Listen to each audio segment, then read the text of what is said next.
Congresswoman Bush, you are now recognized for your testimony.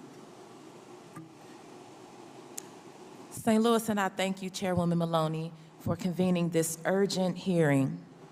It is an honor to join Congresswomen Lee, Jayapal, and Chu as part of today's panel. And I also want to thank my sister, Congresswoman Presley, for her leadership in this hearing, and to my sisters in service for being here with me today, and my brother. In the summer of 1994, I was a young girl, all of 17 years old, and had just graduated high school. Like so many Black girls during that time, I was obsessed with fashion and gold jewelry and how I physically showed up in the world. But I was also very lost. For all of my life, I had been a straight-A student with dreams of attending college and becoming a nurse. But high school early on was difficult for me. I was discriminated against, bullied, and as time passed, my grades slipped, and along with it, the dream of attaining a full scholarship to a historically Black college. That summer, I was just happy that I passed my classes and that I finished high school. Shortly after graduating, I went on a church trip to Jackson, Mississippi. I had many friends on that trip, and while there, I met a boy, a friend of a friend. He was a little older than I was, about maybe 20 years old. That first day we met, we flirted, we talked on the phone. While on the phone, he asked me, could he come over to my room? I was bunking with a friend and hanging out and said he could stop by. But he didn't show up for a few hours, and by the time he did, it was so late that my friend and I had gone to bed. I answered the door and quietly told him he could come in, imagining that we would talk and laugh like we had done over the phone. But the next thing I knew, he was on top of me, messing with my clothes and not saying anything at all. What is happening? I thought. I didn't know what to do. I was frozen in shock, just laying there as his weight pressed down upon me. When he was done, he got up, he pulled up his pants, and without a word, he left. That was it. I was confused, I was embarrassed, I was ashamed. I asked myself, was it something that I had done? The next morning, I wanted to talk to him. I just wanted to say something to him, but he refused to talk to me. By the time that trip ended, we still hadn't spoken at all. About a month after the trip, I turned 18. A few weeks later, I realized I had missed my period. I reached out to a friend and asked the guy from the church trip to contact me. I waited for him to reach out, but he never did.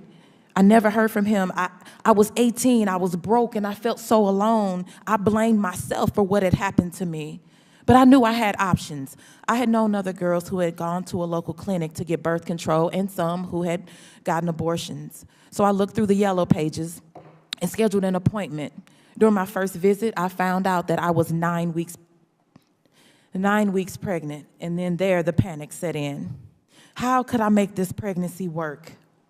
How could I, at 18 years old and barely scraping by, support a child on my own? And I would have been on my own. I was stressed out, knowing that the father wouldn't be involved and that I feared my parents would kick me out of the home, the best parents in the world, but I feared they would kick me out. My dad was a proud father and always bragging about his little girl and how he knew I would go straight to college and become attorney general. That was his goal for me. So with no scholarship intact and college out of the foreseeable future, I couldn't bear the thought of disappointing my dad again. I knew it was a decision I had to make for myself, so I did. My abortion happened on a Saturday. There were a few other people in the waiting room, including one other young Black girl. I overheard the clinic staff talking about her, saying she had ruined her life, and that's what they do, they being Black girls like us. Before the procedure, I remember going in for counseling and being told that if I moved forward with this pregnancy, my baby would be jacked up because the fetus was already malnourished and underweight. Being told that if I had this baby, I would wind up on food stamps and welfare. I was being talked to like trash, and it worsened my shame. Afterwards, while in the changing area, I heard some girls, all white, talking about how they were told how bright their futures were, how loved their babies would be if they adopted, and that their options and their opportunities were limitless. In that moment, listening to those girls, I felt anguish. I felt like I had failed. I went home, my body ached, and I had this heavy bleeding. I felt so sick. I felt dizzy, nauseous. I felt like something was missing. I felt alone, but I also felt so resolved in my decision. Choosing to have an abortion was the hardest decision I had ever made. But at 18 years old, I knew it was the right decision for me. It was freeing, knowing I had options. Even still, it took long for me to feel like me again until most recently, when I decided to give this speech.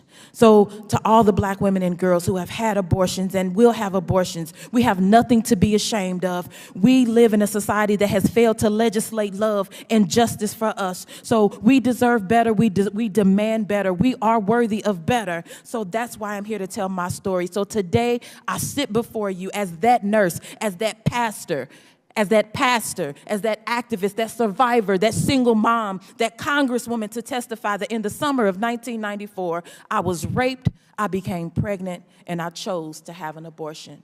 I yield.